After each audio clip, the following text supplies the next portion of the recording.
नियम है, एक मन होके सुनना चाहिए, एक आसन पे बैठ के सुनना चाहिए। मैया ने जब ज्ञान की चर्चा सुनी तो मैया को निद्रा आ गई। जब मैया को निद्रा आ गई तो मैया की हुंकार बंद हो गई। भाई जब नींद आ जाएगी फिर तो मुंह लटक जाएगा, आंखें बंद हो जाएगी। लेकिन पीछे एक पक्षड़ी के गर्भ से तोते ने जन्म लिया था, सुख, जो सुख के रूप में आया है।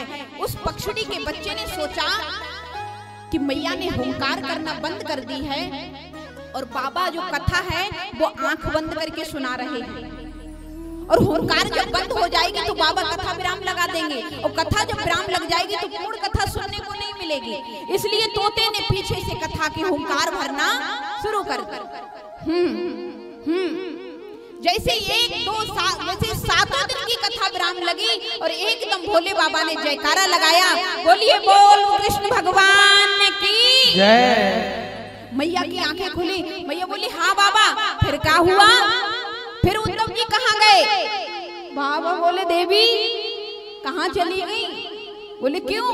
कथा तो पूर्ण हो गई। मैया कहने लगी कथा पूर्ण कैसे हो गई? तुमने तो शर्त रखी थी कि जब तक हुंकार नहीं भरेंगे हम कथा आगे नहीं बढ़ाएंगे, तुमने आगे कैसे बढ़ा दी कथा? बाबा बोले हुंकार फिर आ कहां से रही थी?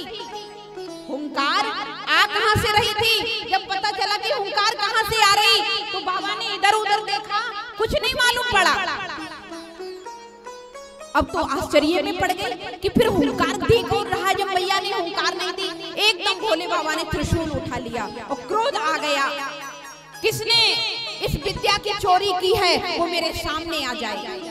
जब कोई नहीं दिखाई दिया तो जिस तरफ भोले बाबा मुंह करके कथा सुना रहे उसके ज्येष्ठ पीछे जाके देखा वो तो सुख का एक पक्षड़ी का बच्चा कथा सुन रहा था। भोले बाबा ने जैसे ही त्रिशूल उठाया मारने के लिए कि एकदम उसने दौड़ लगा दी कि भोले बाबा कहीं त्रिशूल न मार। तो जब वो दौड़ने लगा तो बाबा ने कही कि इसने कथा सुनी है, कथा का पान किया है, इसकी कोई आवश्यकता नहीं, इसकी मुझे कोई चिंता नहीं, लेकिन इसने विद्या की चोरी की, इसने विधि विधान से कथा नहीं सुना है। कथा हमेशा व्यास पीठ के कभी पीछे बैठ के नहीं सुनना चाहिए, तुमको विद्या चोरी का अश्राप लगेगा। दाएं बाएं बैठ सकते हो, वैसे तो कथा हमेशा ज्येष्ठ सामने बैठ के सुनना चाहिए व्यास पीठ के। तो भोले बाबा ने जैसे ही त्रिशूल उठाया, इधर क्या हुआ कि वेद व्यास का आश्रम है कैलाश पर्वत के ठीक नीचे शाम्याप्रास। भोले बाबा ने देखा कि पक्षड़ी का गर्भ का बच्चा भागता हुआ जा रहा है, इधर वेद व्यास और मैया बिकटा देवी आपस में बात कर रहे थे। क्या बात कर रहे थे कि इतने बूढ़े हो गए हम और आज तक कोई संतान नहीं हुई, हमें लगता है कि अब भगवान हमारे ऊपर कृपा नहीं करेंगे।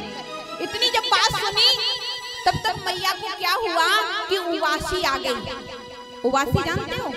जब उवासी आती है तो ऊपर को मुंह फैल जाता है। जैसे ही मैया ने ऊपर को मुंह किया कि कैलाश पर्वत से उड़ता हुआ वो पक्षी का बच्चा माँ के गर्भ में प्रवेश कर गया।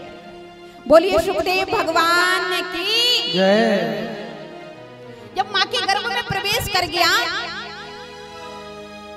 माँ का मुंह बंद हो गया। भोले बाबा ने देखा और देखकर इधर उधर लौट गए क्योंकि बच्चा कहीं नजर नहीं आया। कैलाश पर्वत पर वापस चले गए।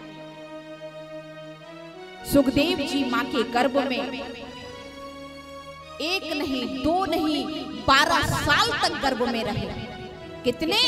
12 साल तक, 12 साल तक गर्भ में रहे, जिसने गर्भ को ही मंदिर बना दिया। लेकिन जहां माँ के गर्भ में जब हम मलमूत्र में रहते हैं कितने दिन? 9 महीने। कितने दिन रहते हैं? 9 महीने उल्टे लटके रहते हैं।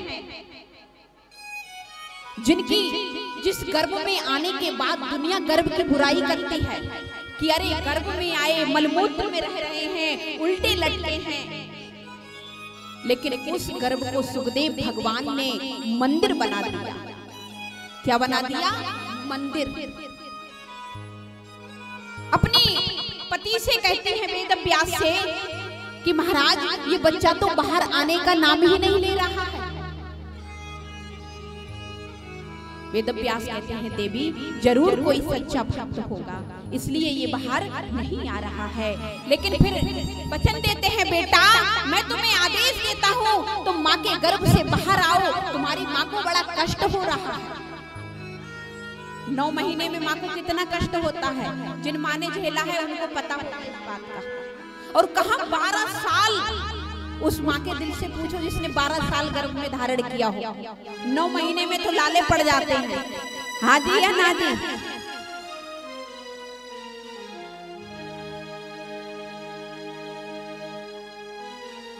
तो सुखदेव जी महाराज से ये जब वेदव्यास कहने लगे कि पुत्र तुम बाहर आओ, तुम्हारी माँ को कष्ट होता है, जब ये बात सुनी तो कहने लगे पिताजी अगर मैं बाहर आ जाऊंगा तो जग की माया मुझे घेर लेगी।